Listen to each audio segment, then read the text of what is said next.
Seja bem-vindo a mais uma estalagem do fim do mundo, um refúgio para todas as histórias. Eu sou a Carol. Eu sou a Clarissa, e no episódio de hoje nós vamos falar de O Gigante Enterrado, obra do escritor Kazuo Ishiguro. Antes da gente começar a falar sobre o livro, a gente vai lembrar para vocês de seguirem a gente nas nossas redes sociais. Nós somos o Estalagem Podcast no Instagram e o Estalagem Pod no Twitter. E lembrando também que, além de nós estarmos disponíveis em todas as plataformas de streaming de podcast, o Estalagem também está disponível no YouTube. É só você procurar pelo nosso canal, Estalagem do Fim do Mundo. Todos os episódios estão lá completinhos para você ouvir do jeito que você quiser, como você quiser. E não se esqueça de piramidar o Estalagem para os seus amigos. Convida eles para ouvir os episódios também e depois manda uma mensagem para a gente contando o que vocês acharam. E um último aviso para lembrar que esse episódio vai conter muito spoiler. A gente não vai contar exatamente tudo o que aconteceu, mas a gente vai falar de pontos-chave sim da história, então se você quiser guardar a surpresa, pausa aqui o episódio, lê o livro e depois volta. Pra gente começar, vamos falar um pouquinho sobre o autor, né? O Kazuo Ishiguro, ele é japonês, mas ele foi muito pequenininho morar na Inglaterra, ele tinha uns 5 anos, e vive lá desde então. Ele venceu o Prêmio Nobel de Literatura em 2017. O livro O Gigante Enterrado é o seu primeiro livro de fantasia, né? Ele já se aventurou em outros gêneros literários, como a ficção científica, no livro Não Me Abandone Jamais, mas essa foi a sua primeira experiência na fantasia e vamos combinar que foi uma excelente estreia. Um tema recorrente nos seus livros, que também é retratado no Gigante Enterrado, é o envelhecimento, né? Ele fala muito sobre isso na maioria de suas obras e a gente vai perceber que a ficção científica e a fantasia desse livro são gêneros que ele se utiliza desses gêneros, né, da fantasia e da ficção científica, para falar de temas universais, como a memória, o envelhecer e a morte, por exemplo, mas não são livros que são tradicionalmente desses gêneros, né? Então a gente vai perceber, à medida que a gente for falando da história, de que esse não é um livro que fala, por exemplo, da jornada do herói, não é uma história clássica de fantasia, mas isso não torna o livro menos especial, menos interessante, enfim, ele é mágico à sua forma. Então, do que se trata O Gigante Enterrado? É difícil falar sobre esse livro porque ele é daquelas experiências que vale a pena você ir meio que lendo e descobrindo as coisas meio que do seu jeitinho, né? Óbvio que a gente vai falar de spoiler aqui, talvez eu esteja soando meio contraditória, porque a gente vai dar spoiler, mas é diferente a experiência de ler e de você saber o que acontece aqui, né? Como a gente vai estar falando. Por exemplo, como nos episódios anteriores, que também tiveram spoiler, a gente não vai falar de tudo, né? A gente vai passar por alguns pontos, explicar alguns acontecimentos, mas guardamos muitas surpresas para vocês enquanto estiverem lendo, né? É uma história que se passa num período pós-arturiano, em que é um universo muito parecido com o nosso, mas que existem criaturas mágicas, né? Os nossos protagonistas são de um casal de idosos, e eles têm uma questão com a memória. A gente começa a história sem entender muito bem o que é que está acontecendo, e à medida que a história vai se desenvolvendo, a gente vai entendendo qual é essa questão sobre a memória, como é que isso está afetando esses personagens e os personagens ao redor deles. Assim, é uma narrativa bem única. O livro começa com a descrição, né, das paisagens, do lugar em que a história se passa, né? É uma Inglaterra dos tempos pós-arturiano, como a gente falou. O narrador, ele consegue criar o clima e te imergir na história de uma forma muito, muito rápida. Pelo menos foi assim comigo, né? Eu consegui visualizar muito bem aqueles cenários áridos e desolados. Quando ele apresenta a vila, né, a aldeia, na verdade, em que os protagonistas vivem, eu consegui visualizar tudo muito direitinho. E muitas vezes eu acabo tendo um pouco de dificuldade de visualizar alguns espaços, sabe? Principalmente quando é descrição, assim, muito de espaços, tipo, de natureza, digamos assim. Eu tenho um pouco de dificuldade, porque eu não sei diferenciar muitas coisas quando tem muita descrição de árvores, por exemplo. Mas ele consegue descrever de uma forma muito, muito lúdica, não sei se a palavra seria essa exatamente, mas que acaba sendo fácil de você imaginar. Quando o narrador tá ali apresentando aquele universo, ele já vai logo explicando que ele se confunde um pouco com o nosso, né? Na verdade, a gente vai percebendo isso na descrição. Ele fala sobre elementos que se conectam com a nossa história. Por exemplo, ele fala de ruínas da época dos romanos, mas ao mesmo tempo você percebe que não é exatamente o nosso universo, porque ele tem elementos fantásticos, né? Nesse universo, por exemplo, ele já começa falando que habitam ogros. E aí eu fiquei achando isso o máximo, porque ele apresenta esses elementos de forma tão sutil, assim, como se fosse uma questão tão comum ali no dia a dia daqueles personagens, que, por exemplo, ele até coloca pra gente, o leitor, né, como se ele soubesse que a gente ia estranhar a presença daquelas figuras fantásticas, mas que eles já são tão comuns para aquelas pessoas que vivem naquele lugar, que ele até fala sobre essa questão de que a ameaça, digamos assim, desses monstros e desses seres fantásticos não é exatamente a coisa que preocupa ou que incomoda aquelas pessoas. É como se aquilo ali fosse algo com que elas tivessem que viver no dia a dia delas e tá tudo bem, e que muitas vezes as outras pessoas é que podem ser ameaças muito mais fortes. E eu acho que esse é um elemento que o autor trabalha perfeitamente ao longo da história. A gente vai ver como, entre aspas, vilão, porque não é necessariamente uma história em que tem um vilão, mas que não é necessariamente uma figura fantástica, né? É muito mais sobre questões humanas. E ele já apresenta essa dinâmica logo no começo de uma forma muito sutil, mas muito interessante. E aí, logo depois disso, ele vem apresentar pra gente os nossos protagonistas, o Axel e a Beatrice. Ele fala sobre o fato de que talvez esses nomes nem sejam nomes deles de verdade, né? Como se fosse uma coisa que não é muito importante. E isso, pra mim, se ressalta com o fato de que é uma história que não é sobre personagens, necessariamente, né?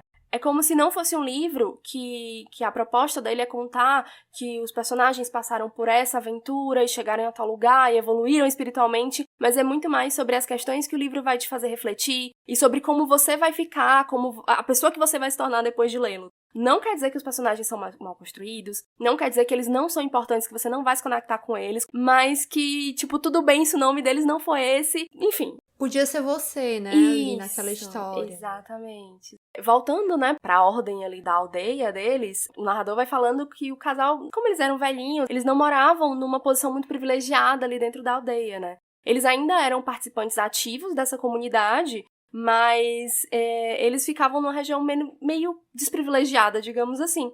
Era uma questão que trazia angústia pra eles, né? Vamos combinar, como a gente falou, eles eram idosos, já não tinham tanta disposição física. Enfim, nesse primeiro momento, o nosso personagem principal, o Axel, ele acorda de madrugada, digamos assim, o dia ainda tá amanhecendo, ele não tá mais conseguindo dormir, e ele vai pra área externa, né, da toquinha dele. E lá ele começa a refletir, e ele começa a... É como se memórias começassem a voltar, né? Esse momento é muito interessante porque a narração, ela não é muito direta.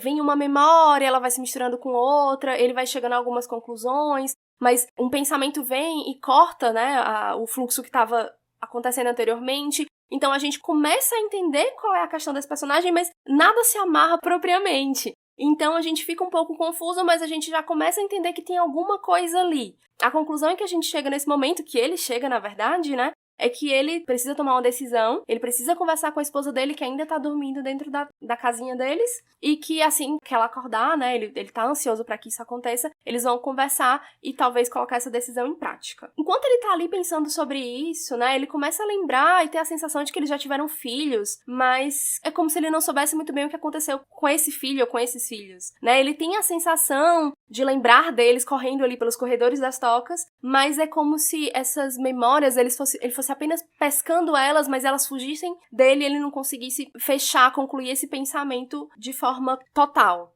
O narrador vai apresentando isso e vai contando meio que junto com o personagem, né? A gente vai entendendo que essa questão não é única e exclusiva dele, né? Não é porque ele é um idoso que tá com problema de memórias, mas é uma questão ali da comunidade, né? Toda a aldeia tá passando por uma questão aí relacionada a guardar informações do passado, e não necessariamente de um passado longínquo, mas passado às vezes mais recente, né? Coisas que aconteceram naquele dia vão embora e se perdem muito rapidamente. É simplesmente como se não tivesse acontecido.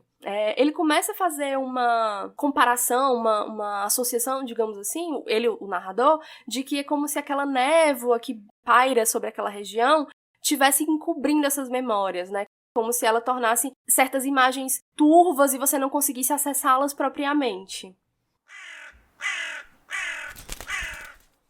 Quando a esposa dele acorda, eles acabam conversando e lembram de fato que eles têm um filho e que faz muito tempo que eles não têm contato com ele. E nessa conversa, eles vão falando sobre esse filho que a decisão que eles precisavam tomar era de visitá-lo, né? E eles acabam decidindo que aquele era o momento certo para essa viagem acontecer. Esse filho morava em uma outra região, em uma outra aldeia, de talvez dali a uns 2 dias de viagem. A Beatrice, ela até acaba lembrando que em um momento anterior, no inverno passado, ela teve uma conversa com uma mulher saxã, meio misteriosa, que apareceu por ali, e que, depois desse encontro com essa mulher, esse desejo de encontrar o filho havia surgido, mas que, de novo, essa questão da memória acabou apagando esse desejo, e é uma coisa que foi meio que adiada, e que aquele ali, o momento em que eles estão com essa memória, digamos assim, mais forte, é o momento certo para eles irem lá e fazerem essa jornada acontecer. Eles têm ali muitas dúvidas sobre coisas que aconteceram, a memória deles não tá muito forte, mas a certeza, depois que eles conversam, de que esse filho existe e de que ele tá ansioso aguardando a visita deles, fica muito firme, né? Como se um conversando com o outro firmasse a convicção deles, entendeu? A partir desse momento, eles começam a colocar a viagem em prática, eles conversam com o padre, né, que é um dos líderes ali da aldeia em que eles vivem, ele permite que os dois viajem, e assim eles partem para encontrar o filho deles. O narrador vai contando pra gente, falando sobre como aquela é uma região cheia de monstros e espíritos, e que nos caminhos, mesmo à luz do dia, acontecia muito recorrentemente que os viajantes desaparecessem e nunca mais se ouvisse falar deles, né? E isso, nossos protagonistas, apesar de serem cristãos, eles acreditam muito nessas questões de, digamos que seja uma coisa mais cultural mesmo da região. E por isso, quando eles chegam antes da Grande Planície, né, é um trecho, digamos assim, meio perigoso, como se fosse cheio de criaturas e demônios, eles esperam até o meio-dia para passar por lá em segurança, porque se acreditava que nesse horário nenhum mal iria acontecer. É como se os demônios e essas criaturas mágicas, elas estivessem, enfim, não estivessem por ali e não fossem atacar nenhum viajante. Saíram pra almoçar, né? Exatamente, é o horário de descanso deles, né? Aqui o autor vai falar mais uma vez sobre essa questão dos monstros, né? Ele fala muito sobre esses perigos, esses seres mágicos que rondam essa região, mas, de novo, os monstros, eles estão ali, mas não necessariamente eles são a ameaça principal do livro. Ele é excelente em criar essa tensão, de fazer com que você tenha a sensação de que algo ruim vai acontecer, de que um ogro, ou um vampiro, ou qualquer monstro fantástico vai aparecer ali e atacar os personagens, quando, na verdade, eles só são utilizados como um recurso para dar esse ar mágico para a história, para fazer metáforas também, como a gente vai ver mais pra frente, mas que não necessariamente eles são, de fato, uma ameaça para os nossos personagens. Eu acho, assim, super interessante a forma como ele trabalha esse aspecto fantástico da história dele, e até bem original. Eles falam tanto que pode ter um demônio ou algum monstro ali, e tem horas que essas figuras são tão abstratas, a gente não sabe nada sobre elas, que a gente fica pensando se é só crendice ou se de fato passar ali num horário que não seja meio-dia vai fazer alguma diferença mesmo, né? Sim, exatamente. E é interessante como ele mistura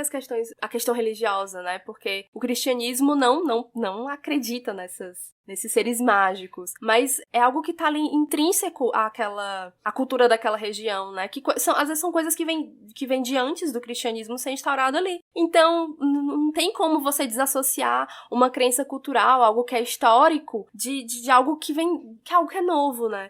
Então, eu acho muito interessante como essas crenças, elas se misturam. E aí, voltando aqui, né, enquanto eles estão caminhando rumo à vila do filho deles, eles começam a conversar sobre o fato de que eles não conseguem lembrar propriamente do filho, né, eles não conseguem lembrar nem do rosto dele. Inclusive, o nome dele não é citado, né, como se, sim, existe um filho, mas não fica muito claro quem é essa pessoa. É como se fosse só uma ideia, né? Ele não é alguém com feições, com um nome, com uma personalidade. Em alguns momentos, mais pra frente, a gente vai ver os personagens começando a lembrar de características desse filho, mas que pra gente soou muito mais como alguém que eles queriam que o filho fosse, né? Isso, exatamente. É como se eles estivessem preenchendo ali com o desejo deles a imagem desse filho, do que realmente uma memória própria do filho. E aí, enfim, toda essa questão da memória a gente vai ver mais pra frente que vai fazer sentido. E aí, enquanto eles estão ali conversando, o Axel comenta que tem muitas coisas que não me importo nem um pouco que se percam na névoa, mas é cruel quando não conseguimos nos lembrar de algo precioso assim. É a sensação de que tem algo ali que pertence a você, né? E que foi tirado, que foi levado, né? E que eu acho que ele não tá falando aqui necessariamente do filho, mas da lembrança dele, né? E não só dessa lembrança do filho, como tantas outras que foram tiradas e que às vezes eles não têm nem consciência que perderam. Aí o tempo acabou fechando e eles precisavam de um lugar para se abrigar da tempestade. A Beatrice, que ela já costumava andar ali por aquelas partes porque ela ia trocar mercadorias, né, junto com outras mulheres da vila, então ela tinha uma certa noção do que acontecia ali e ela sabia que existia uma ruína romana bem próxima. Então, eles entram nessa cidade em ruínas e vão para o primeiro lugar que eles encontram que ainda tem condições de abrigar alguém da chuva. Quando eles chegam lá, eles percebem que eles não estavam sozinhos. Tinha uma senhora e um homem lá. Os dois estavam posicionados meio que num lugar que conseguissem ficar o mais distante possível um do outro. E eles percebem que tem ali uma tensão no ar entre esse homem e essa senhora. O homem fala que é um barqueiro, que ele estava nos dias de folga dele, que ele já havia morado ali naquela casa e que essa senhora estava perseguindo e atormentando ele num momento precioso de descanso que ele tinha, né? E profanando também as memórias do local onde ele passou a infância dele. E aí a senhora começa a falar, ela vai contar o lado dela da história, dizendo que o barqueiro enganou ela e separou ela do marido dela alguns anos atrás, quando eles decidiram fazer uma viagem para uma ilha misteriosa, né? Eles desejavam passar o resto dos dias deles juntos nessa ilha. Então começa a virar um tribunal, porque o barqueiro fala uma coisa, a senhora fala outra, né? E eles estão contando histórias completamente contraditórias, né? Como o Axel e a Beatrice, a gente também não sabe em quem acreditar. Mas o que é dito ali, né, é que existia essa ilha e que nessa ilha as pessoas vão para essa ilha e elas vagam sozinhas. Elas nunca encontram com outras pessoas, exceto em alguns momentos muito peculiares, que é em noites de luar ou quando tem uma tempestade chegando, que você consegue vislumbrar outras pessoas ali na ilha. Mas que quem ia para essa ilha ia para ficar só. Mas aí a senhora argumenta que existia uma lenda que falava que alguns casais muito especiais, eles recebiam permissão para irem para lá juntos. Para isso, era preciso que eles tivessem um vínculo de amor muito excepcional. E quem testa esse vínculo é o barqueiro. Então, o barqueiro disse que eles não tinham esse vínculo especial e que foi por isso que eles não ficaram juntos. Mas a senhora continua dizendo que, na verdade, era mentira do barqueiro isso, porque ele havia prometido que os dois iam juntos e eles não foram. Enfim, o Axel e a Beatrice acabam servindo de intermediário ali na conversa dos dois. Eles acabam fazendo com que a senhora parta, né? E, pelo menos por hora, ela deixa o barqueiro em paz. Enquanto eles aguardam a chuva passar, o barqueiro vai contando pra ele as memórias que ele tinha naquela casa, né? Ele morou lá quando era criança. E ele fala que a casa já viu dias melhores, que ela é uma casa muito bonita, mas com a guerra, né? Houve um tempo de guerra ali e a casa foi destruída, assim como muitas outras casas ao redor dele. E ele se sentia até grato por ter restado alguma coisa da casa dele. Essa conversa do barqueiro desperta alguma coisa no Axel. Ele fica meio aflito e ele fala a Beatrice, né, que enquanto o barqueiro falava, parecia que essas memórias de guerra estavam acontecendo na cabeça dele. Não era uma conversa do barqueiro. Esses momentos em que vem um flash de memória, principalmente no Axel, né, que é o personagem dos protagonistas, é com quem a gente tem mais acesso, são sempre memórias importantes e que vão sempre ter conexão com explicação maior no futuro, né, no final do livro. Enfim, então é sempre bom ficar atento a isso, essas inserções que ele acaba fazendo, em momentos que às vezes parece até assim, tipo, lembrou de uma coisa aqui, mas não tem certeza do que é. Parece ser algo, sabe, que não tem muita importância, mas tem muita importância.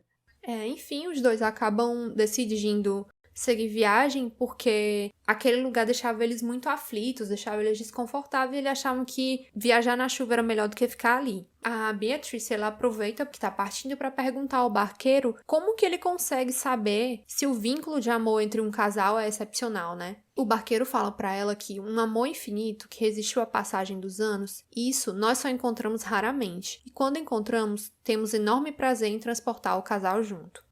E essa fala do barqueiro, ela fica ressoando na cabeça da Beatrice, porque na verdade isso não foi a primeira vez que ela escutou essa história.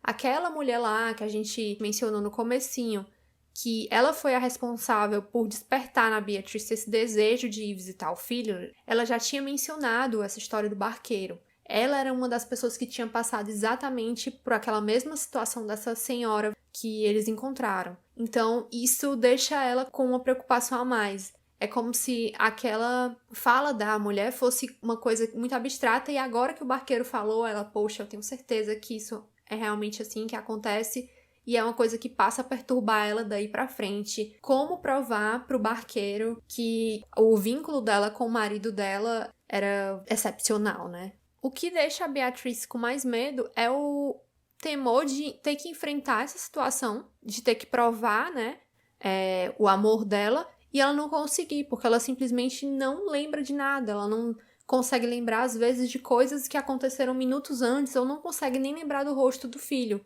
Então isso aflige muito ela.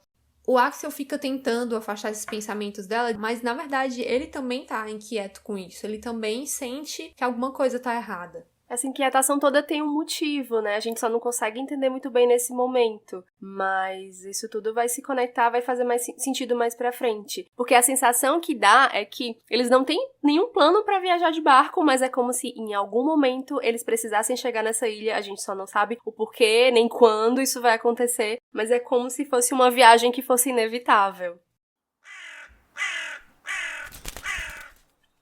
Enfim, à noite, o Axel e a Beatrice, eles chegam à Vila Saxã. É uma vila que eles iam passar a noite lá, né? A viagem para a aldeia do filho deles ficava há 2 dias, então a primeira noite eles iam passar nessa Vila Saxã, que também era um lugar que a Beatrice tinha uma certa familiaridade. Ela já tinha ido até lá fazer negócios, e ela sabia que lá existia um ancião, que era um sábio de lá, que era bretão. Então eles teriam uma pessoa com quem conversar e conseguir um lugar para passar a noite. A gente percebe logo que a organização da Vila Saxã é bem diferente da bretã. Enquanto que as vilas bretãs eram enterradas, de certa forma, né? Eram tocas enterradas, aqui nas vilas saxãs é mais uma coisa mais próxima do que a gente está acostumado. Aquela vila, no caso da deles, era uma vila circular e murada, com fosso, né? Tem os vigias, tem uma portinha de entrada, né, ali.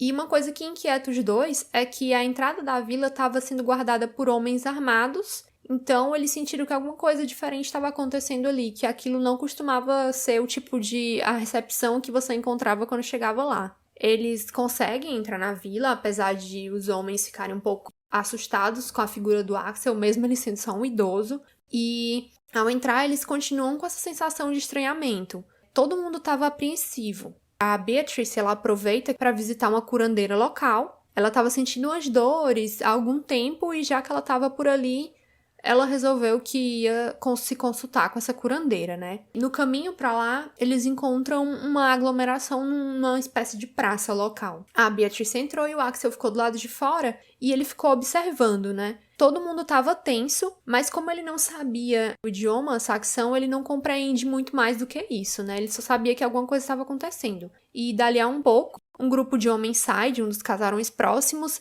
e todo mundo tá olhando para eles. Um desses homens é um cara meio jovem que transmite uma autoridade natural. E o Axel, ele se pega pensando que pela postura dele, pelo gestual dele, ele certamente era um guerreiro. Ao mesmo tempo que ele pensa isso, ele se espanta. Por que ele pensou isso? Assim, de onde saiu essa intuição tão precisa de que ele seria um guerreiro? Foi tão natural para ele pensar isso.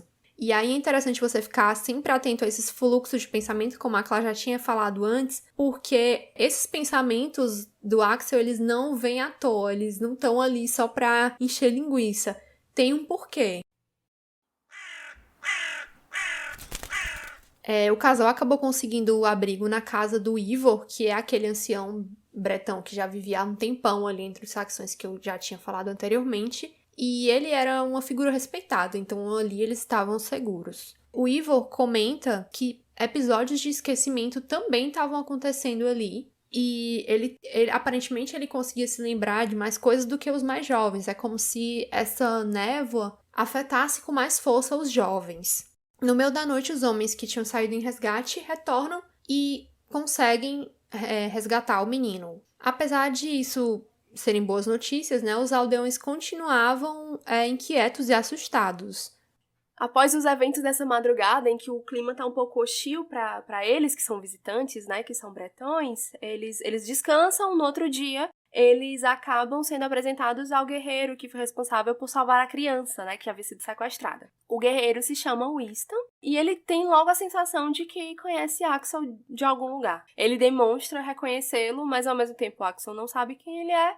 E a situação meio que não se resolve ali, né? Fica só aquela sensação de impressão mesmo. O Ivor, ele acaba explicando pro casal, né, toda a situação relacionada à criança, né? O nome dele é Edwin, e que ele tava correndo perigo. Por quê? Enquanto ele foi sequestrado, né, ele acabou sendo ferido, ele tá com um machucado, que já foi meio que tratado, mas que a família acabou achando que esse machucado significava uma coisa ruim, como se o menino tivesse sido mordido por demônios, enfim, criaturas más, e que isso talvez significasse maus agouros, digamos assim, pra vila, né, e pra própria família, e que o menino precisava ser sacrificado por conta disso. Os saxões, eles não são cristãos, eles são pagãos.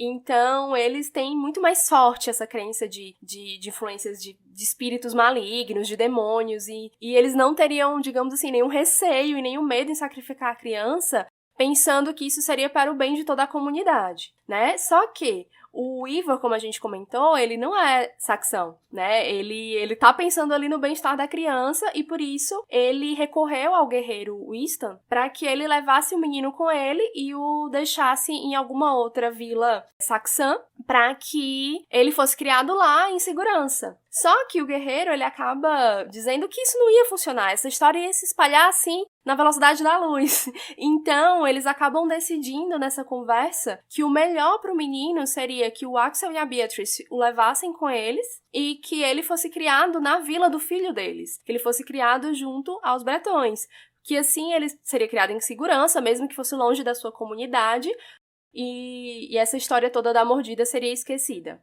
Ah, só uma coisa, o Winston, ele é saxão. Isso, é verdade. Só que ele não é daquela comunidade, né? Ele vem de um outro grupo, ele tava passando por aí. Ele vem da região dos pântanos, né, que é muito distante de lá. Isso, exatamente. O casal acaba acatando a sugestão do guerreiro, né? Eles aceitam levar a criança e o próprio guerreiro sugere acompanhá-los por parte do caminho e, enfim, protegê-los de qualquer mal que venha encontrá-los pela frente.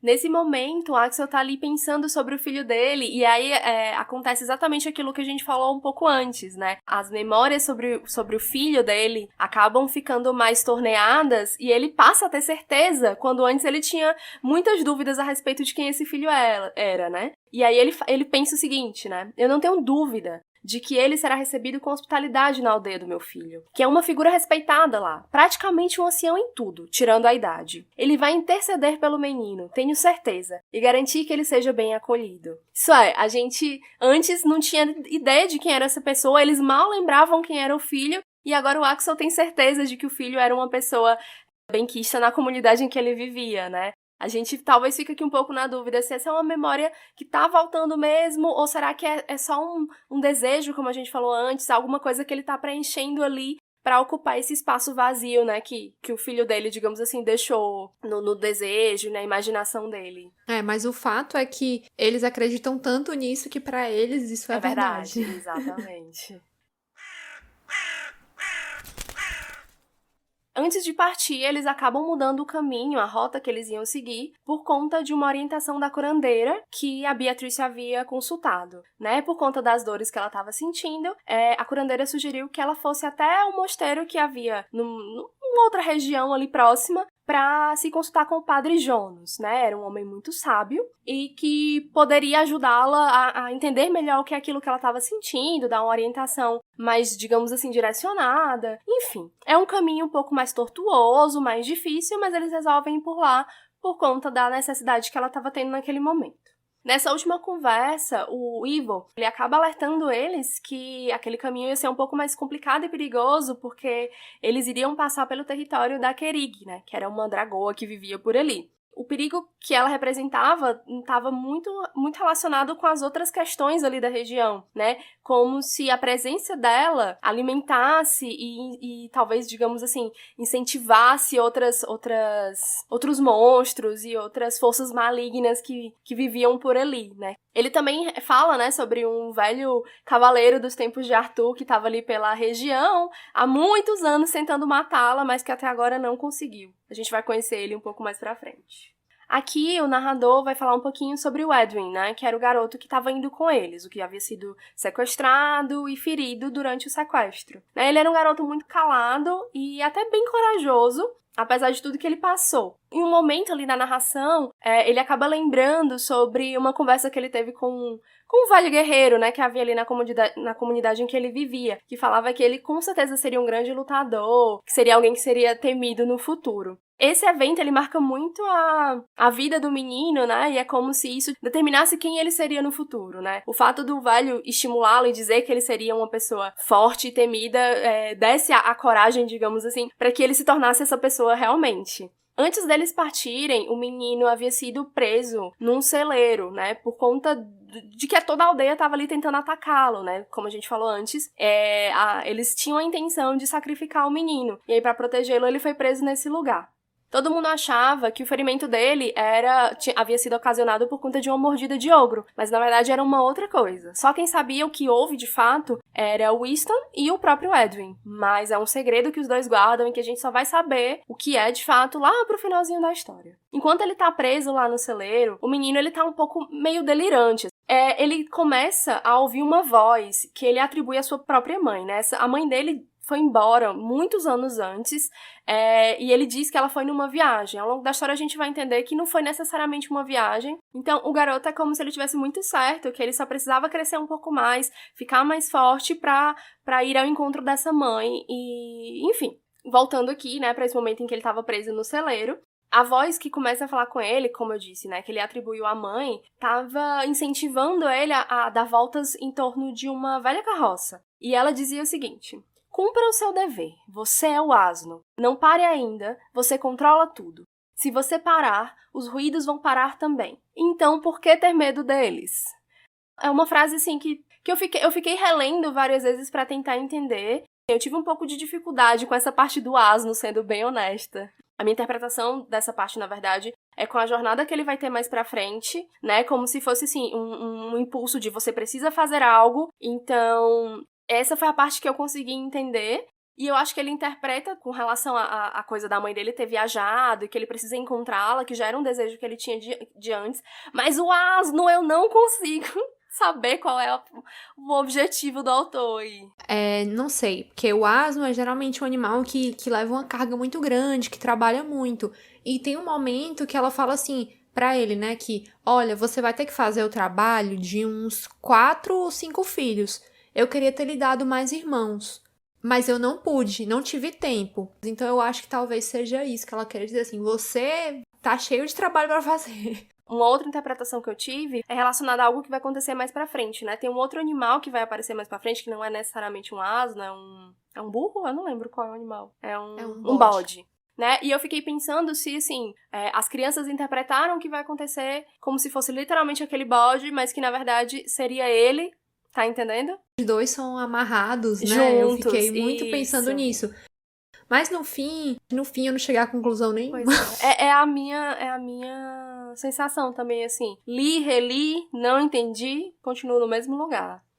Eu acho que é daquelas partes, assim, que ele realmente deixa em aberto pra você interpretar do seu jeito, que não vai ter, assim, uma resposta muito clara, muito objetiva. Ou é algo que a gente não tem repertório pra entender? Eu acho que é mais a primeira opção, sendo bem honesto, porque nós somos muito inteligentes.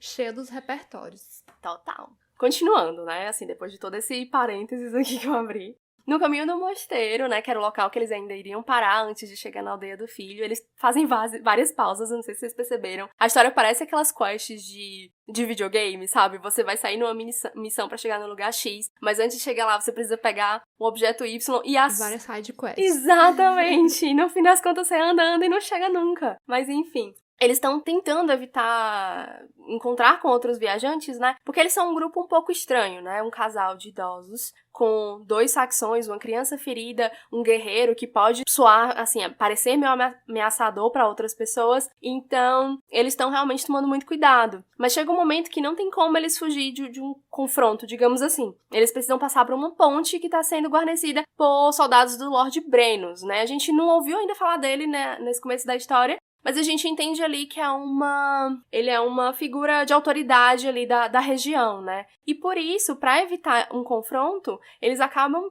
criando ali uma artimanha para passarem despercebidos e para o guerreiro não se mostrar como uma ameaça para aquele grupo, né? Os soldados, eles têm uma certa resistência para permitir a passagem deles, mas, de novo, né? A névoa é muito forte ali, a gente percebe que eles estão um pouco confusos e o grupo acaba conseguindo passar de forma tranquila, sem nenhum problema. Mais à frente, eles acabam encontrando com o Sir Gawain, que é o tal do cavaleiro arturiano, né? Ele tá lá com seu cavalo Horácio, que é o melhor personagem. A Carol colocou aqui no roteiro e eu concordo super. Os dois são até assim meio caricatos, porque ele tá todo armado, ele é todo pomposo. É um personagem bem interessante e bem curioso, assim, né? Ele me deixou muito... Ele é aquele personagem que você admira e teme ao mesmo tempo, porque é muito difícil de entender quais são as intenções dele. Porque ele parece muito honrado, ele parece muito correto, mas ao mesmo tempo você sente o tempo todo que ele tá escondendo alguma coisa. E personagens que escondem alguma coisa, geralmente estão escondendo algo porque provavelmente não vai fazer bem aqueles personagens que, enfim, né, que você conhece melhor. E então eu fiquei temendo pelos nossos protagonistas nesse encontro com ele. Enquanto eles conversam, o Winston, ele acaba comentando que toda aquela região, tudo por ali é muito familiar a ele, né? Ele consegue se lembrar de alguma forma daquilo ali tudo e ele acaba comentando com o cavaleiro que ele se lembra do Axel de alguma forma. Que olhar pra ele, digamos assim, traz algumas memórias antigas dele, né? E ele acaba meio que sendo bem insistente com o Sir Gawain, perguntando se ele não lembra também do Axel. E isso acaba incomodando o cavaleiro. E a gente percebe aí de novo, né, que ele diz que não, que ele é como se ele meio que fugisse da conversa, mas que ele talvez lembre de algo, a gente percebe que tem alguma informação ali que ele não tá dizendo, mas ele, enfim.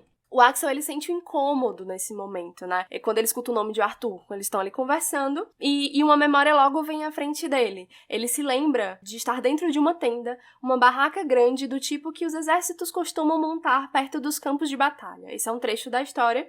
E a gente vai percebendo cada vez mais que esse personagem, ele sabe mais, ele fez mais do que ele pensa, né? Do que a gente pensa dele também. A gente imaginava ele como um simples cidadão ali daquela aldeia que ele vivia, né? Fazendo as atividades comuns ali do grupo, mas que, na verdade, ele pode até ter se relacionado com o Arthur. Pelo menos, de alguma forma, direta ou indiretamente, né? Já que o nome dele invocou essa memória, né? E que parece ser um pouco incômoda, porque ele se lembra e não parece ficar muito feliz de lembrar, digamos assim.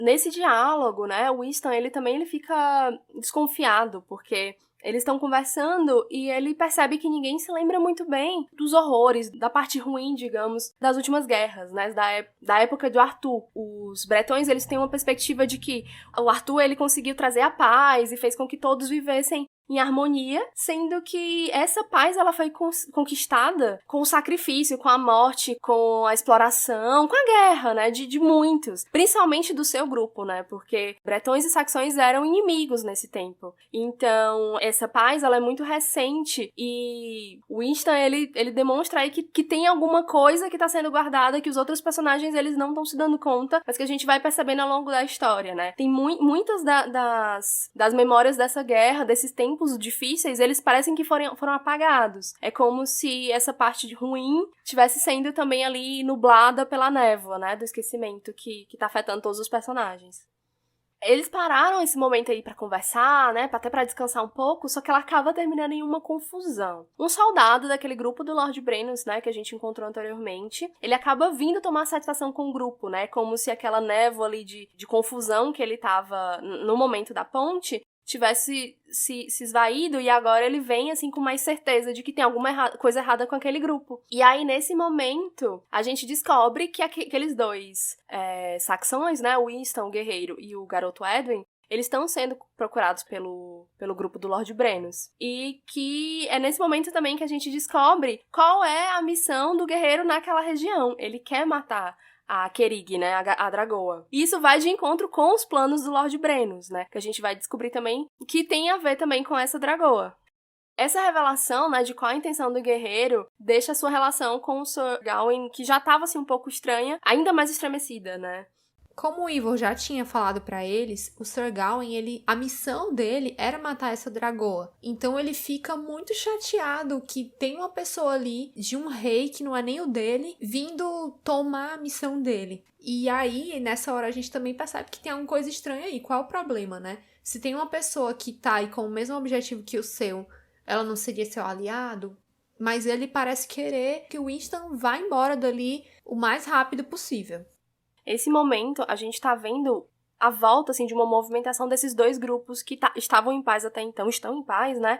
Que é o Lord Brennos do lado dos bretões e o Winston do lado dos saxões, como se a estabilidade, a paz que foi conquistada, ela estivesse começando ali a ruir, né? Os dois estão se movimentando para conseguir uma vantagem frente ao outro grupo e a gente começa a sentir que essa paz não vai durar mais muito tempo. Depois desse momento, eles chegam no mosteiro finalmente, né? Eles estão cansados e sentem um ar de hostilidade entre os monges, né? É como se estivesse acontecendo algum evento ali, eles estão recebendo alguma visita muito mais importante do que aquele grupo, e eles percebem que eles não estão exatamente no momento certo ali, mas enfim, né? Eles acabam sendo recebidos de qualquer forma.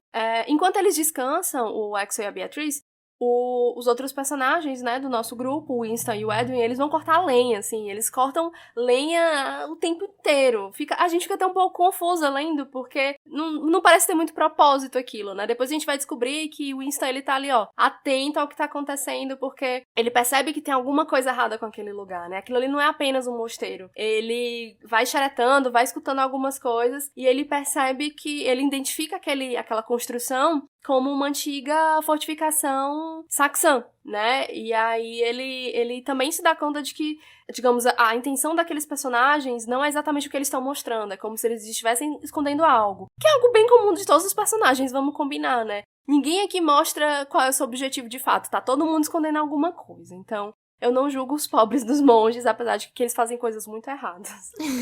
Não julga só por isso, né? Julga por outras não coisas. Julga só por isso. Isso, era isso que eu queria dizer, exatamente. O Axel, o Winston e o Edwin, eles acabam explorando ali os arredores do mosteiro e eles acabam encontrando um artefato de tortura super macabro, muito esquisito, que deixa eles com sensação ruim, né? Na verdade, assim, aquilo que era uma sensação só vai crescendo e meio que se confirmando de que tem algo errado naquele lugar. Depois de um tempo, eles acabam conseguindo encontrar com o Padre Jonas, que estava bem debilitado, assim, na hora da morte, tadinho. Ele revela pro grupo, né, que aquela névoa de esquecimento não é só uma ficção, uma ideia, digamos assim, deles, né? Ela existe, não é só uma teoria, né? E que ela ocorre por conta do bafo da dragoa, da Kerig, né? Enquanto a dragoa estiver viva, essa névoa vai continuar afetando a memória de todo mundo ali na região. E que aqueles monges, eles não estão ali ao acaso, né? O objetivo deles é protegê-la.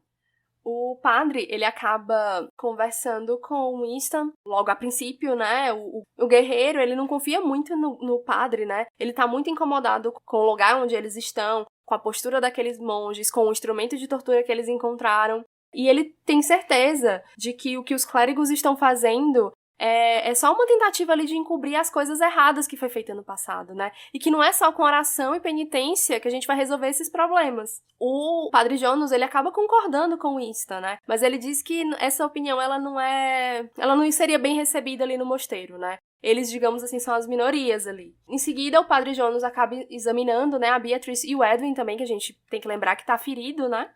Ele atende primeiro o menino, ele consegue entender bem ali o que é o machucado do menino, né? E ele disse que esse ferimento, ele vai ter um papel importante na missão que o garoto vai enfrentar. E por isso ele precisa ir embora logo com o Winston e eles têm que partir, né? Os dois juntos precisam seguir no propósito deles. Depois, em seguida, ele vai atender a Beatriz e a gente acaba não tendo uma visão completa da conversa dos dois, né?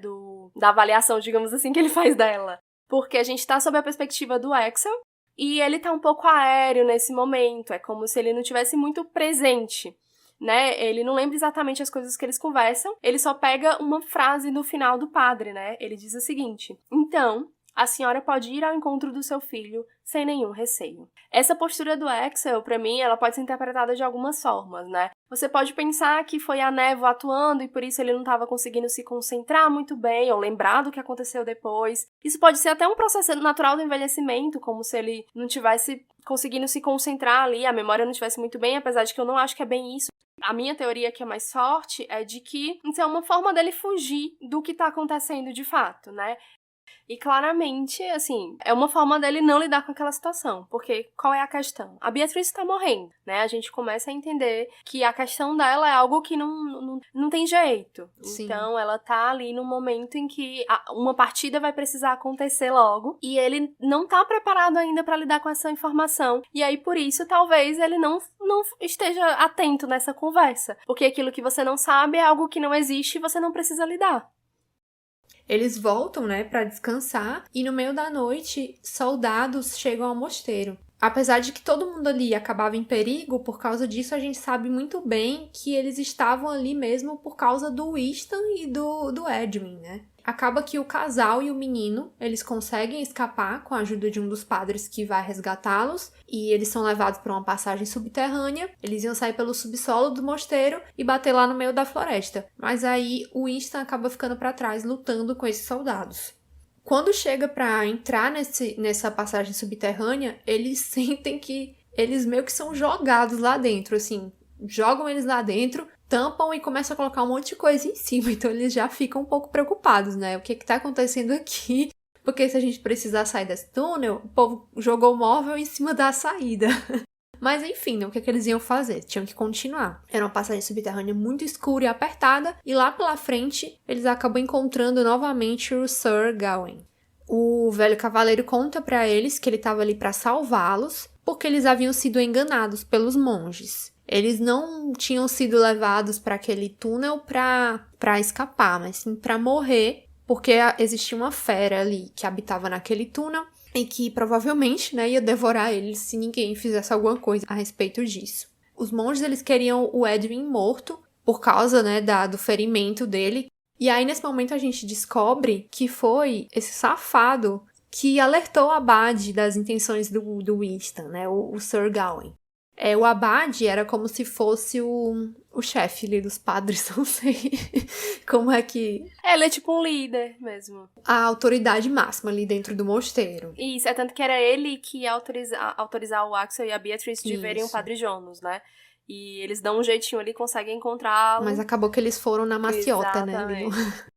Ele contou isso porque ele acreditava que esse era o dever dele, contar que o Winston tinha essas intenções de matar a Kerig, e a gente vai ver mais tarde por que ele foi avisar isso, mas o que ele não esperava é que os monges fossem tão desalmados e estivessem dispostos a ir tão longe. Conforme eles avançam, eles encontram ossos espalhados pelo chão. É até uma confusão, porque um vê um morcego, outro vê osso, um vê o bebê, é um desespero. Mas o fato é que parecia haver uma cama de ossos, né? Por assim dizer, ossos pra todo lado. E o Axel, ele fica meio... O que tá acontecendo aqui? E pergunta ao Sir Gawain se ele também tinha visto os ossos, né? O Sir Gawain, ele fica fora de si e ele sai ofendendo todo mundo. Você vê claramente que ele carrega uma culpa por alguma coisa do passado dele. Que ele, a todo momento, quando as pessoas fazem perguntas inocentes pra ele, ele perde a compostura e ele fica vendo insinuação e julgamento em tudo que todo mundo fala.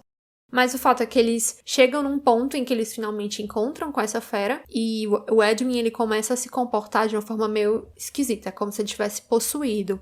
É muito estranha essa parte. Acho que é daquelas cenas que funcionaria muito bem no filme ou série, né? Você vendo, talvez ela fizesse um pouco mais de sentido. Porque cada personagem faz uma coisa, um vê uma coisa, outro aponta a outra, enfim. Mas é bem divertido. É bem caótico, né? Mas, de uma certa forma, é como se esse túnel afetasse as pessoas, né? De modos diferentes.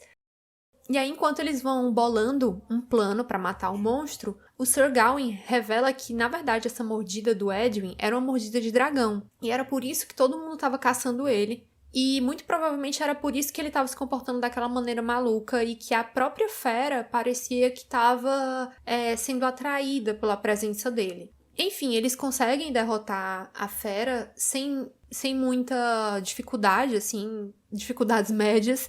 Esse livro não é sobre caçar monstro, matar e tudo mais. São outras coisas que importam. Então, essa parte onde eles conseguem enfrentar a fera não tem tanto impacto assim. Quando eles finalmente conseguem sair do túnel e respirar o ar fresco, o Edwin ele sai em disparada, fugindo para tentar ajudar o Winston, né?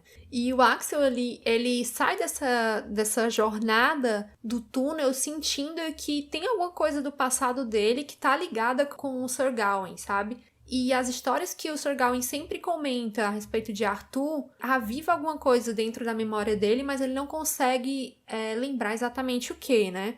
Ele até pergunta pro Sir Gawain, mas como eu já falei, ele tá muito perturbado e não quer saber de responder nada, vai embora e deixa o casal ali e parte. Ele e o Horácio.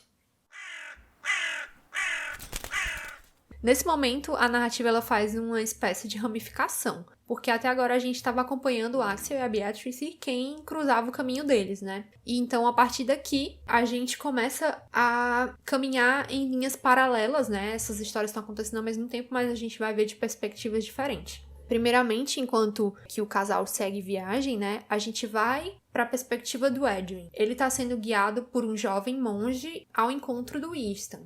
A gente fica sabendo que ele não tá morto, o Winston não tá morto e nem ficou gravemente ferido. O Edwin, ele sente muita lealdade e gratidão pelo Winston, porque ele acolheu ele como uma espécie de aprendiz. Ele tem muito isso na cabeça dele, essa coisa que esse ancião lá da vila dele tinha dito pra ele que ele seria um grande guerreiro e que no futuro dele ele ia ser alguém temido. Então ele entende que o destino dele tá se completando ali no momento em que ele encontra o Winston e ele começa a treinar pra ser esse guerreiro que um dia ele vai ser. Mas acima disso, ele queria muito salvar a mãe dele. Esse chamado que ele recebia na mente dele, da mãe, era uma coisa que era a coisa mais urgente pra ele ali, né? E ela continua falando pra ele que reúna forças, venha me buscar. E mesmo na hora que ele pulou no túnel lá pra escapar, ele foi meio que puxado por uma força que ele não sabia nem explicar. Então ele tava numa espécie de transe. Mas mesmo tendo passado por isso, ele não deixa de se sentir envergonhado por ter abandonado o Winston sozinho. Ele vai relembrando, né, que o Winston estava desconfiado de um ataque e que ele andava se preparando para isso. Toda aquela lenha que eles vinham cortando e o feno que eles vinham separando tinha um porquê, né?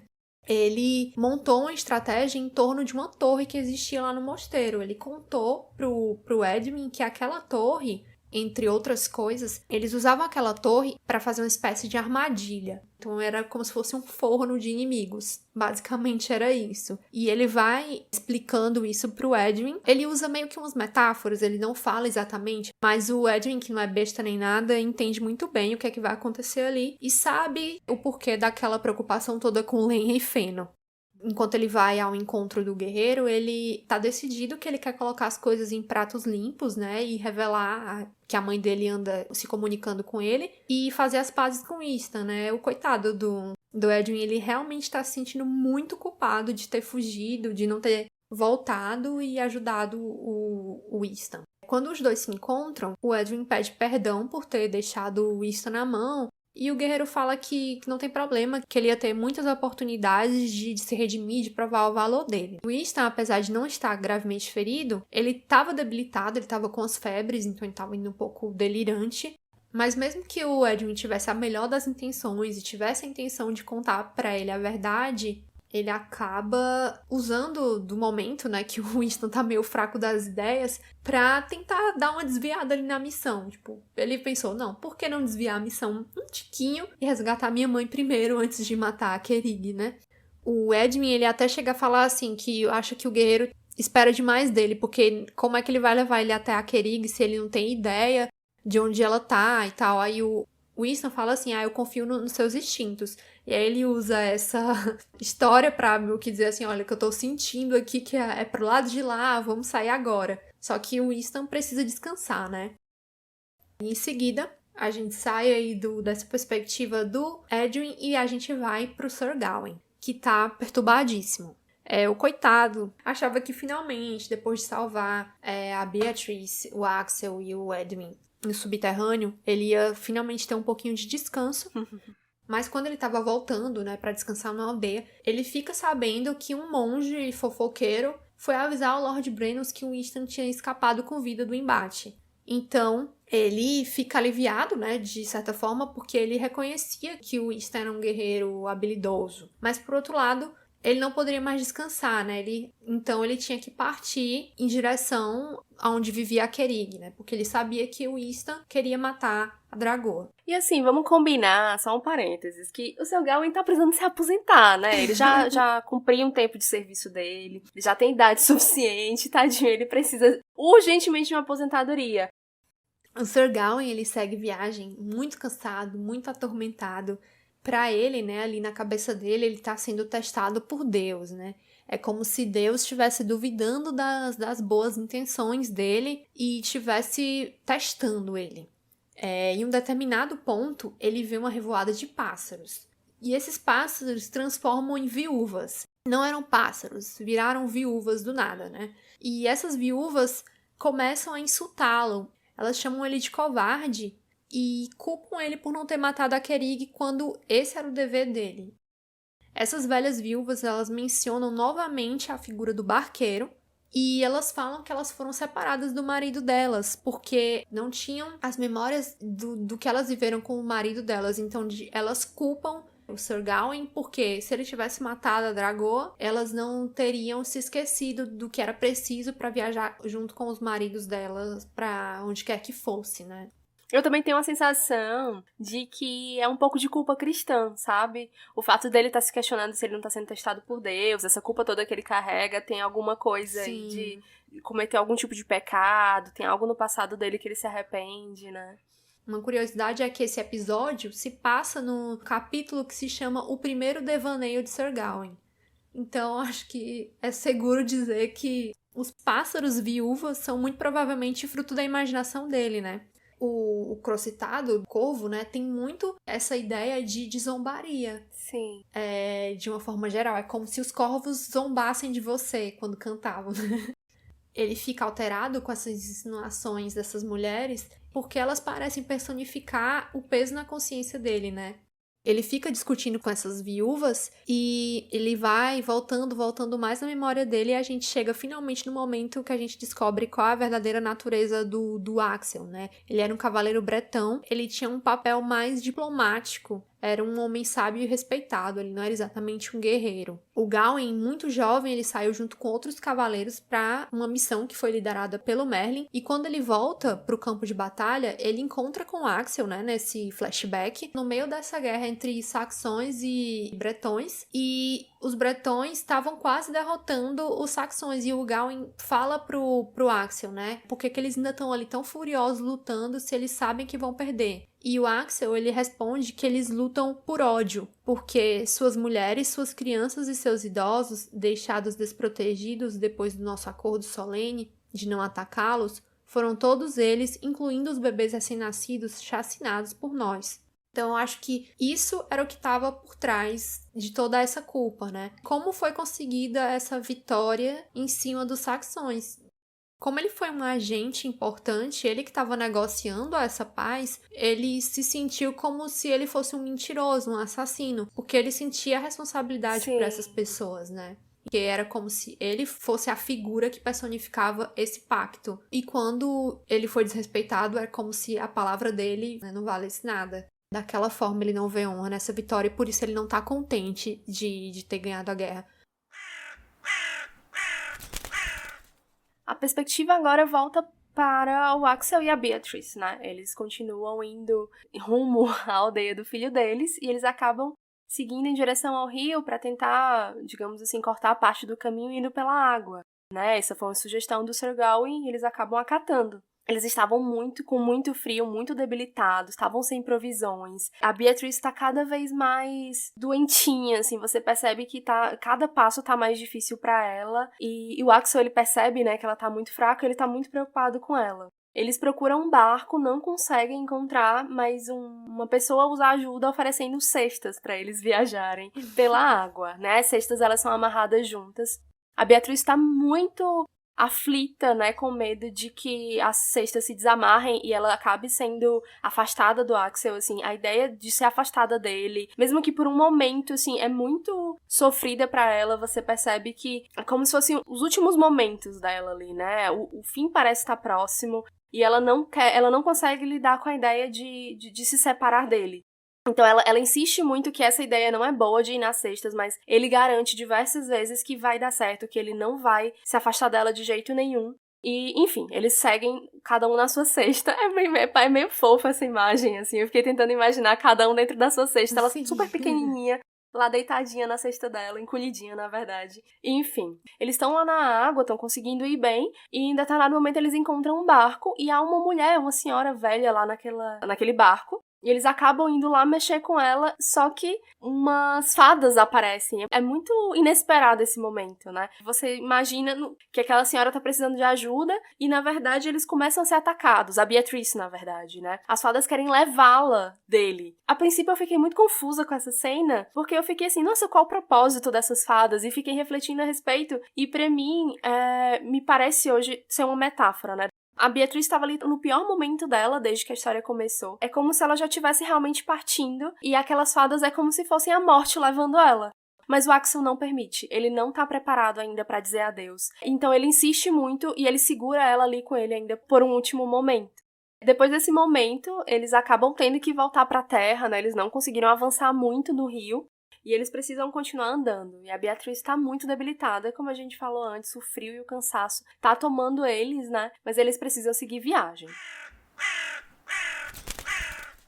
A gente volta agora a perspectiva para o Edwin e o Winston. Eles seguem viagem, o menino tá muito aflito, tá meio que indo assim só na força do instinto. Ele sente que tá enganando o Winston, ele sente muita culpa por isso, né? Mas ele sabe que ele vai ter que contar o que tá acontecendo de verdade pro guerreiro, né? Uma pessoa que ele tem muita estima e, enfim, ele não se sente bem por tá enganando, mas ele precisa fazer isso por um bem maior. As memórias dele estão muito embaralhadas e ele tá tão agoniado nesse momento, correndo, e como a Carol falou antes, o guerreiro, ele ainda tá um pouco debilitado depois da última batalha, que ele precisa amarrar o menino, porque ele não tá, é como se ele não tivesse conseguindo acompanhá-lo. E aí o menino vai amarrado. É muito engraçado esse momento, mas enfim, é a forma que ele consegue domar, porque é como se o garoto tivesse realmente, assim, por instinto, ele não tá conseguindo refletir muito bem, a cabeça dele tá muito agoniada, então ele vai só correndo loucamente e o guerreiro precisa segurar a onda dele, porque senão ele não vai. Eles vão como se eles fossem se perdendo um do outro. Eles param depois de um tempo pra dar uma descansada, né? E o Edwin, ele consegue finalmente lembrar do que ele tava escondendo do Winston. E ele acaba contando a verdade, né? Ele explica que ele tava enganando o guerreiro, o objetivo dele ali era salvar a mãe dele, mas o guerreiro diz que tá tudo bem, né? Ele vai ajudá-lo, tudo bem ele ter mentido, ele vai perdoar essa mentira, contanto que ele faça uma promessa pro guerreiro, né? Ele precisa carregar o mesmo ódio e a mesma revolta que o Winston carrega com relação aos bretões, né? A guerra o marcou, digamos assim, de uma forma muito profunda, o incomoda, a gente já viu antes, o fato de que ninguém se lembra de todas as traições, de todas as mortes, enfim, de toda a dor e todo o sofrimento que a guerra deixou, né? A névoa meio que apagou isso tudo da mente das pessoas, mas ele não esquece. Então, o objetivo dele é manter esse ódio aceso e perpetuar por outras gerações. Voltamos novamente agora pro Axel e a Beatriz. Depois que eles saem do rio, eles vão caminhando molhados, com frio, com fome. Eles acabam encontrando abrigo numa cabana de pedra ao pé de um penhasco, né? Nela tinham 3 crianças pequenas.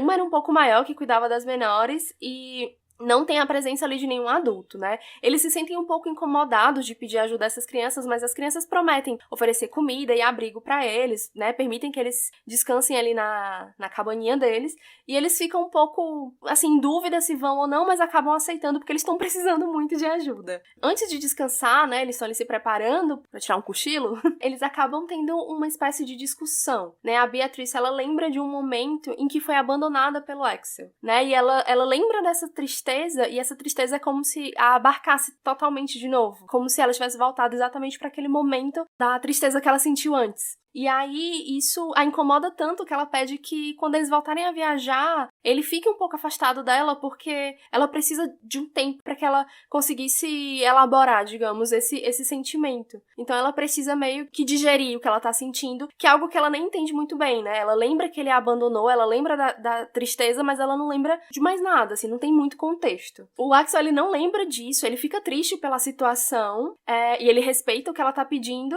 mas na manhã seguinte, quando eles acordam, ela não lembra dessa conversa, ela não lembra dessa tristeza que ela sentiu. Enfim, ela esqueceu novamente do que aconteceu. E aí eles resolvem sair, né, e continuar na jornada deles. E ao se despedirem das crianças, a mais velha pede um favor ao casal. Né? Ela revela que uma bruxa chamada Browen incumbiu as crianças de alimentarem um bode com folhas venenosas para levarem até o túmulo do gigante. Qual a intenção desse bode? Eles precisam que o bode sirva como uma armadilha, digamos, para que a dragoa vá lá, se alimente dele. E como ele, né, comeu muitas folhas venenosas, esse veneno acabe atingindo a dragoa e ela morra. Porque eles precisam acabar com a maldição do esquecimento, né? As crianças, elas também estão cientes sobre isso, talvez porque a bruxa falou algo a respeito, e que elas precisam disso porque os pais delas foram embora, abandonaram as crianças ali porque esqueceram da existência delas, né? A gente vai entender um pouco mais pra frente sobre qual é a origem dessa névoa, né? E que o propósito dela não era exatamente esse, mas que ela acaba tendo efeito para além do objetivo dela, né? O casal se nega a princípio, né? Porque, enfim, eles iam ter que mais uma vez fazer um desvio no caminho deles, mas a mais velha, ela acaba convencendo o casal e eles resolvem levar o bode pro túmulo do gigante. É interessante aqui que essa é a segunda vez, né, no livro que a gente tem referência ao gigante.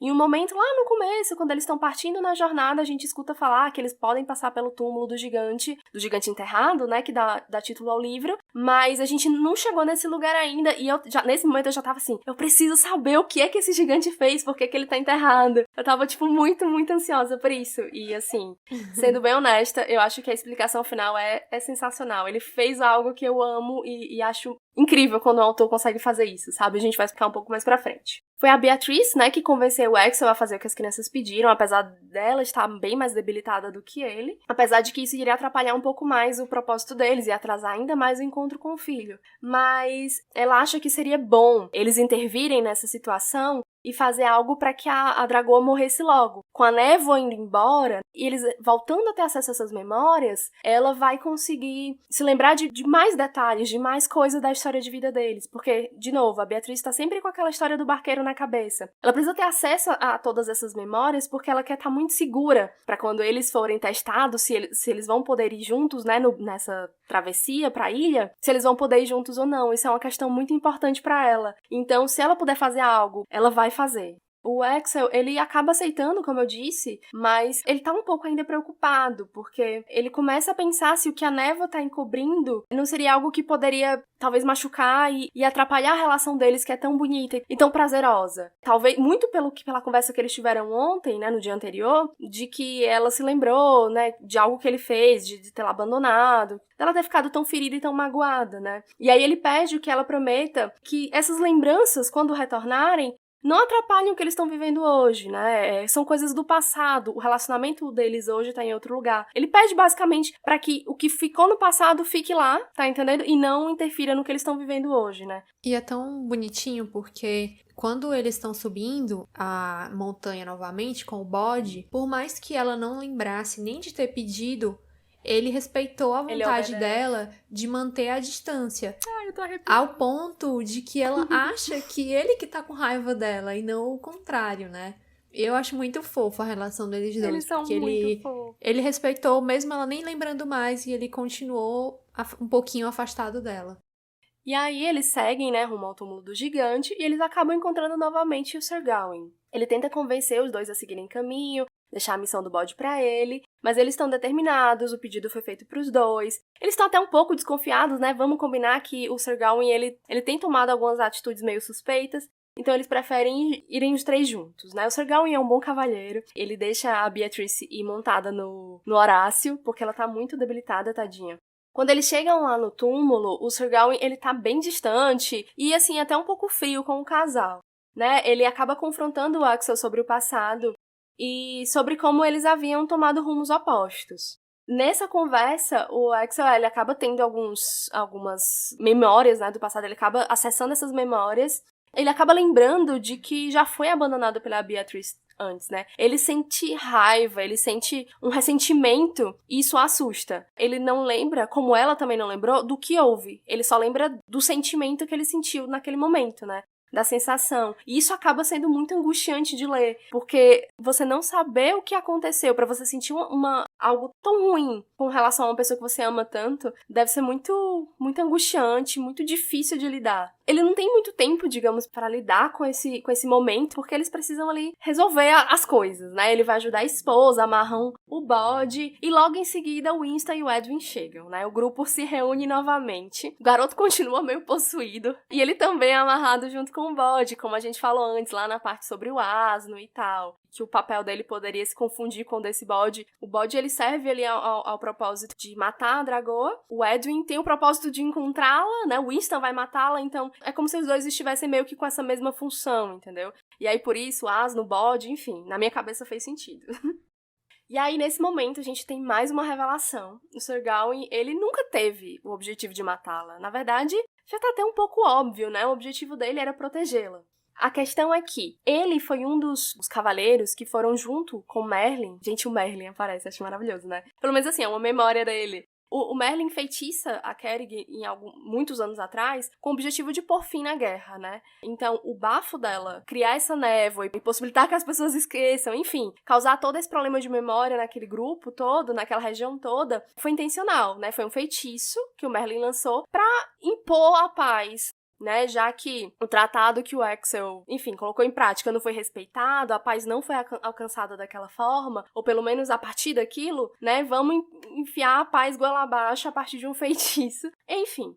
Uma coisa que eu acho legal é que nesse ponto a gente vê por mais que a gente veja rapidinho o Merlin, é legal ver o Merlin, pelo menos pra mim, pela primeira vez, como uma figura assustadora. Sim. O Axel tem uma visão bem negativa do Merlin, como se ele fosse uma pessoa meio perigosa, com ideias perigosas.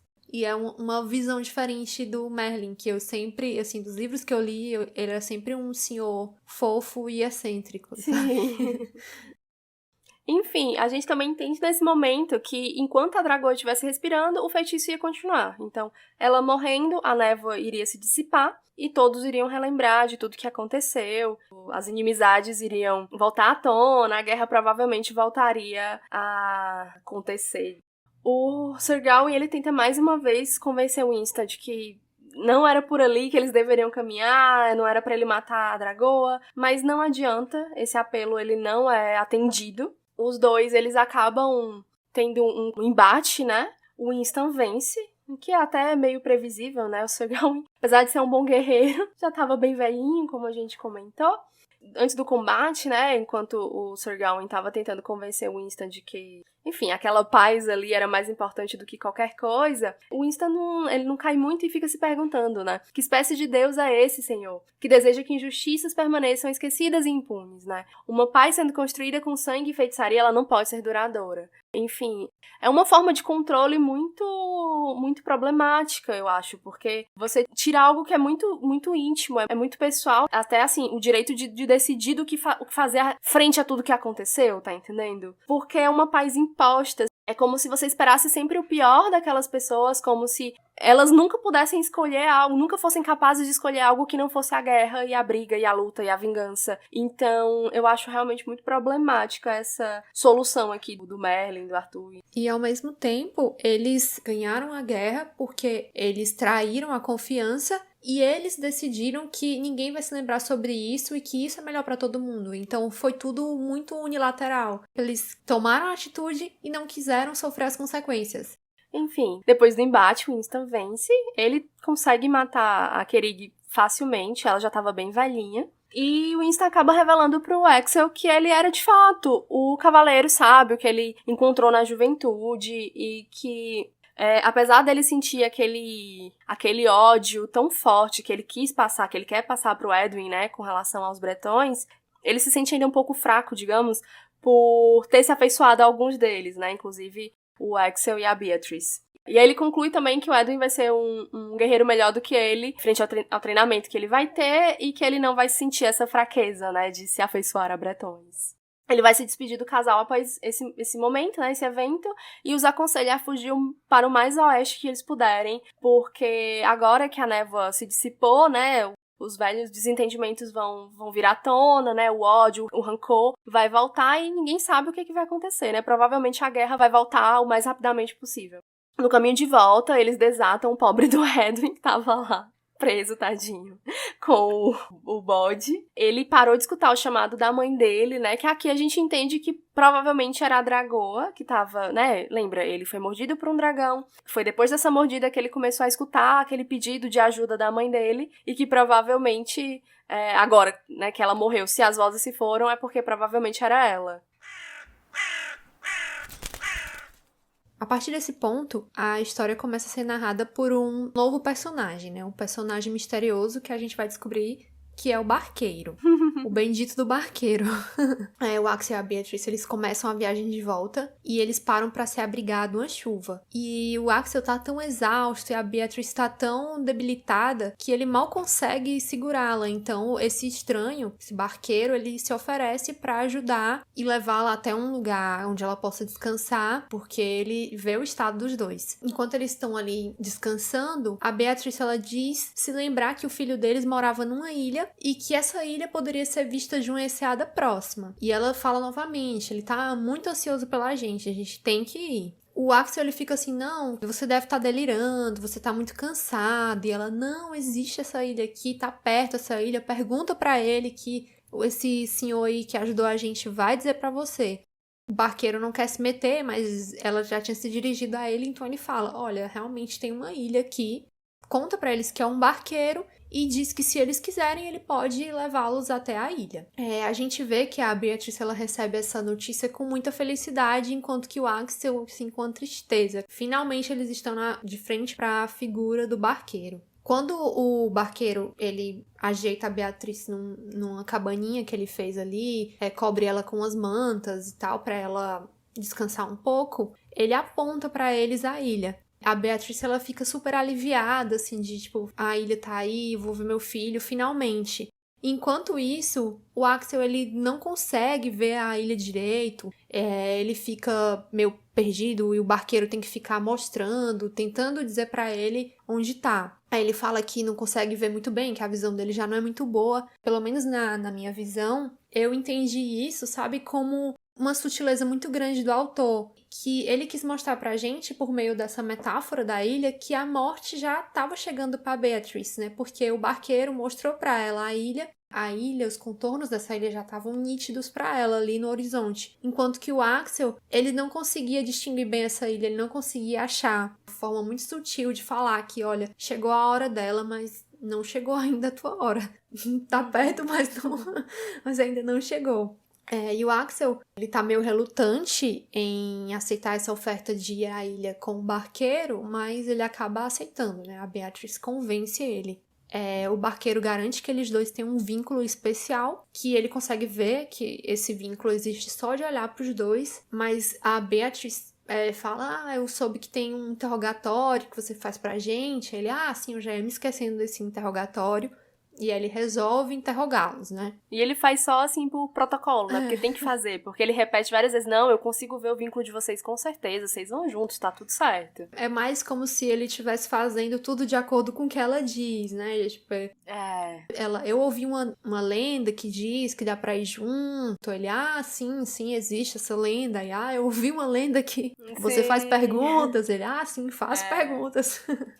Nesse momento, a gente sente muito como que tá sendo difícil pro Axel, sabe? Ele tá sofrendo muito, ele tá meio em negação. Enquanto que A Beatrice, ela tá meio que plácida, sabe? Ela tá aceitando isso. Eles acabam lembrando que o filho deles partiu de casa muito jovem, após uma briga. E ele foi para outra aldeia próxima e lá ele acabou morrendo vítima da peste. E eles não tiveram nem a chance de se reconciliar com o filho. Eu acho essa parte particularmente triste. Eu fico pensando, o que será que não teria acontecido se eles não tivessem esse problema da memória, né? Porque, muito provavelmente, o filho deles saiu de casa e talvez com uma semana eles nem se lembravam mais que o filho existia. Como aconteceu com as crianças, né? Isso, eu pensei a mesma coisa. Se não existisse essa névoa, provavelmente eles poderiam ter se reconciliado, o filho poderia ter voltado pra casa e talvez não tivesse morrido, né? O filho pode ter esquecido deles também, né? Isso. É triste, principalmente ver tantas coisas que o Sir Gawain falou a respeito de o que importa é a paz, o que importa é a paz. Será que é que as pessoas não perderam por não conseguir se lembrar de coisas básicas, das pessoas de quem elas gostavam, né, dos familiares e que era importante pra elas? Quando o barco já tá de partida, o barqueiro vem com um papinho furado de que não vai ser possível levar os dois juntos, conforme todo mundo já tinha mencionado antes, né? Ele falou que a água estava muito agitada, mas que não se preocupassem que os dois iam ficar juntos na ilha. Ele só ia precisar fazer 2 viagens, levar um de cada vez. O Axel, ele não quer aceitar. Ele diz que ele e a esposa só vão se eles forem juntos. E ele não quer deixar a Beatrice partir sozinha com o barqueiro. Mas ela fala pra ele que confiasse no barqueiro, que daqui a pouco eles vão ficar juntos de novo. E aí eles se despedem e o barqueiro parte com a Beatrice e promete que volta pra buscar o Axel. E assim termina. É lindo esse final. É triste, mas eu acho ele uma metáfora tão bonita pra morte, né? De como muitas vezes a gente tem, enfim, pessoas na nossa vida, principalmente pessoas mais velhas ou pessoas que estão passando por algum adoecimento muito difícil, né? Alguma doença terminal, alguma coisa assim. E que às vezes a pessoa já tá preparada pra ir, mas a gente não tá preparada pra deixá-la ir. Eu acho, assim, de uma sutileza impecável, sabe? É muito bonito esse final, muito bonito mesmo. É um casal, como tu falou, muito diferente, né? Um casal de idosos. A gente não tá acostumado com um casal de velhinhos. Mas é tão bonitinho. Sim. Não, e um amor tardio, não tardio, mas um amor que já envelheceu com o casal, né? A gente costuma ver histórias de um amor novo, um amor surgindo, tá entendendo? Mas não de um amor que já enfrentou tanta coisa, né? Que tá ali, que envelheceu junto com o casal. Eu acho muito bonito, porque é tão pouco retratado, né? Sim. Então, assim, a gente pode explorar novos personagens, né, novas possibilidades e não contar ali a mesma história do mesmo casal se conhecendo, sabe, que já foi contado tantas vezes. Então, assim, você muda a perspectiva, você tem uma história completamente nova e eu acho isso incrível. Vamos fazer aqui uns comentários finais pra gente, enfim, amarrar algumas coisas, né, algumas reflexões que a gente teve. Como a gente já falou, essa viagem com o barqueiro, né, é um paralelo com a morte. Várias passagens do livro vão dando esses indícios pra gente, né? O Sir Gawain, ele fala que a hora dele vai chegar logo. E quando isso acontecer, ele irá saudar o barqueiro com satisfação. E a gente várias vezes vê essa figura da viúva que lamenta que o barqueiro levou seu marido. Sim. Em alguns momentos, eu ficava até pensando que sempre era uma viúva. Será que isso tem a ver com o fato de que muita gente morreu na guerra? Eu também tive a mesma impressão de que talvez os homens morressem mais cedo por irem pra guerra, né? E deixavam as mulheres. E que você pode até pensar da seguinte forma, talvez essa crença de que o casal iria junto fosse uma questão mais feminina, né? Que era passada de mulher pra mulher. E que talvez os homens não... Enfim, isso acabou não se tornando uma crença pra eles por conta disso, né? As mulheres é que iam ficando e iam acreditando nisso. Também tem a questão de que a gente pode supor, né, que o problema da Beatrice não era nada simples como ela gostava de dizer. Talvez por isso a gente tenha muito mais a perspectiva do Axel, porque a Beatrice, ela tá escondendo algumas coisas dele, como, por exemplo, o fato de que essa doença dela não é tão simples quanto parece ser, né, quanto ela diz ser. A curandeira recomenda que ela visite o Padre Jonas, e o Padre Jonas faz aquela fala misteriosa, né, de dizer que ela estava pronta para seguir para junto do filho dela, né? Ele não diz assim, vocês estão prontos. Ele fala, você está pronta. Fala dela, né? E até a senhora encurvada dentro do barco, quando o Axel tá lutando pra tirar a Beatrice das garras das fadas, a senhora encurvada fala assim pro Axel, né? Um homem inteligente como o senhor, estranho, o senhor já sabe há muito tempo que não há cura para ela. Como vai conseguir suportar o que ela vai enfrentar daqui pra frente? Então é, mais uma vez, confirmando, né, que ela vai progressivamente definhando. Então é a doença dela se agravando. Tudo isso culminando para esse momento do encontro com o barqueiro, né? Essa coisa do barqueiro, do casal e junto. Será que isso existe, né, de fato? Ou será que é uma coisa que as pessoas querem acreditar? É uma coisa que você se agarra ali até o último minuto, né? É aquilo que você vai repetindo tanto que uma hora passa a ser verdade, mas na verdade é só uma ilusão, né? É só um desejo delas e que no fim das contas a gente não vê um exemplo ao longo de toda a história de sucesso, então provavelmente não acontece, né? Infelizmente. Provavelmente, quando a morte chega e pronto, né? Talvez essas histórias todas representem até a própria cultura de todo mundo, de acreditar que existe uma forma de driblar a morte, uma vida eterna, seja no céu, seja através de uma reencarnação ou o que quer que seja. Mas é a vontade das pessoas de permanecerem, né? De não morrer, assim, a minha vida não acaba aqui. Talvez isso seja mais um reflexo disso, né? De que, olha, a gente não vai morrer, a gente vai ficar juntinho numa ilha legal ali, do outro lado do mar. E até uma sensação de que a gente tem controle no que acontece depois Sim. da morte, né? Do tipo, os meus laços vão permanecer fortes e firmes, eu vou ter conexão com essas pessoas, quando na verdade pode não haver nada, ou pode haver alguma coisa que a gente não sabe, ninguém sabe, né? Que foi uma das minhas reflexões a respeito disso, de que os personagens, eles parecem ter tantas certezas, como a gente tem em algumas crenças, em algumas culturas, em algumas religiões, do que há no pós-morte. E na verdade, ninguém sabe, a gente só vai saber quando chegar lá. E que eu acredito até que o próprio barqueiro não sabe. Eu acho que ele fica ali engabelando as pessoas pra fazer a passagem, mas o que ele faz é simplesmente levá-las. Ele não fica lá, ele não está lá. O que ele fala mesmo, eu acredito que seja mais pra confortar as pessoas, e ele diz pra elas o que elas querem ouvir. A névoa, eu tive a sensação de que ela acaba tendo um propósito que vai muito além de apagar as memórias da guerra, né? De eliminar aquela sensação de vingança, enfim, as lembranças da parte ruim.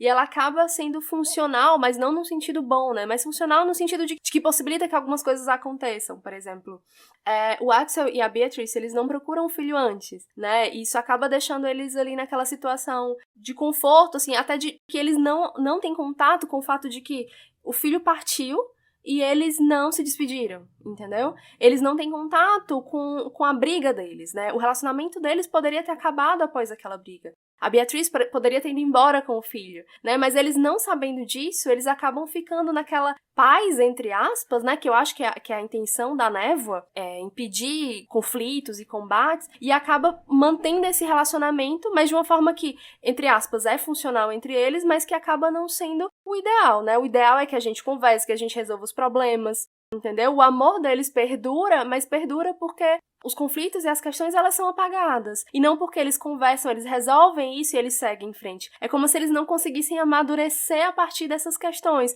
Eles simplesmente enterram elas, né? E pra mim, uma das principais mensagens do livro, uma das coisas que eu acho que ele trabalha perfeitamente é a questão da memória, né? Do que é que nos constitui como pessoas, qual o significado das coisas que a gente viveu. E como esquecer disso pode até, assim, apagar quem a gente é, tá entendendo? O que nos constitui, as coisas que a gente lembra, ou é o fato da gente lembrar delas, né? Apesar da gente viver alguma coisa que não gosta, a gente se constitui, se configura como a gente é. A gente é menos de nós mesmos, ou, assim, por conta dos nossos erros.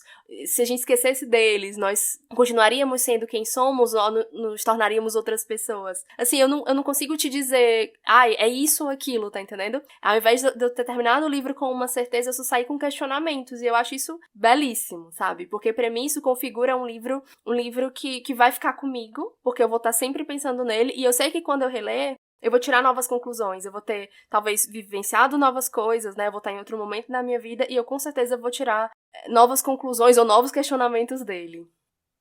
E uma coisa que eu achei incrível desse livro é a forma como ele não dá muita explicação. Eu gosto muito de livro que é assim, sabe? Que ele não tá ali pra explicar pra você cada nuance do universo que ele criou. Ele te fala o que interessa.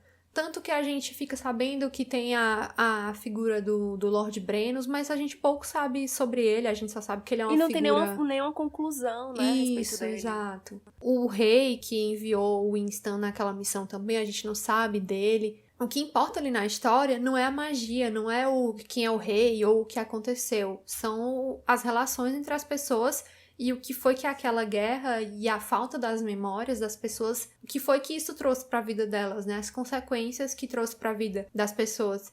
Seria legal saber mais sobre o mundo deles? Seria, mas isso não importa para a história, né? Então, não está lá. Não é esse o propósito da história, né? Eu só quero falar mais uma última coisa, que é sobre o título do livro, né? A gente não vê em nenhum momento esse gigante enterrado, mas o momento em que ele aparece na história, eu acho que é muito bonito, porque eu amo quando os autores fazem isso, sabe? Eles te dão a impressão de que o título de uma história significa uma coisa e ele subverte isso e te mostra que é outra coisa completamente diferente. Eu acho genial, assim, é um recurso que pode até já ter sido já tá meio manjado, muitos autores fazem isso e tal, mas eu amo. Quando a história é assim, eu sempre gosto. E é muito bonita a metáfora que ele faz, eu gosto muito. E por último, eu percebi algumas referências que eu achei super interessante. Algumas não foram minhas, eu, né, vi num vídeo da Flávia Gazi. Mas é legal que, assim, não fui só eu que senti isso, né? Mas a parte dos mosteiros a gente lembra muito do nome da Rosa. Sim. Toda a coisa da névoa, né, do Rei Arthur, obviamente, lembra de Avalon, de toda a mitologia dele. O barqueiro claramente é uma referência ao Caronte, né, que é o barqueiro que leva as almas na mitologia grega para o submundo. Tem uma cena que lembra Macbeth, do Shakespeare, né? Essa referência não foi eu que peguei, eu vi no vídeo da Flávia Gazi, que inclusive eu amo. Beijo, Flávia Gazi. Pra mim, o Sir Gawain é muito Don Quixote, assim, principalmente nos capítulos em que ele tá ali no seu fluxo de pensamento, assim, me lembra muito Don Quixote. Eu imagino que deve ter muitas outras referências que eu acabei não pegando, mas se você pegou alguma, manda um e-mail pra gente. E acho que vai ser ótimo trocar essas figurinhas sobre esse livro. Daria pra passar mais horas falando sobre esse livro. Ele realmente tem muitos detalhes, muitos aspectos que dá pra gente analisar, assim, minuciosamente. Mas eu acho que vocês já estão cansados de ouvir a gente. Se pudermos dar um conselho, leia um livro, porque é sensacional. Por favor. É muito bom. Lembrando, nosso e-mail é estalagempodcast@gmail.com, nosso Instagram é estalagempodcast, Twitter estalagempod. A gente quer muito receber mensagens de vocês. E é isso, vamos encerrar agora. A gente se vê daqui a 15 dias. Tchau! Tchau e até a próxima!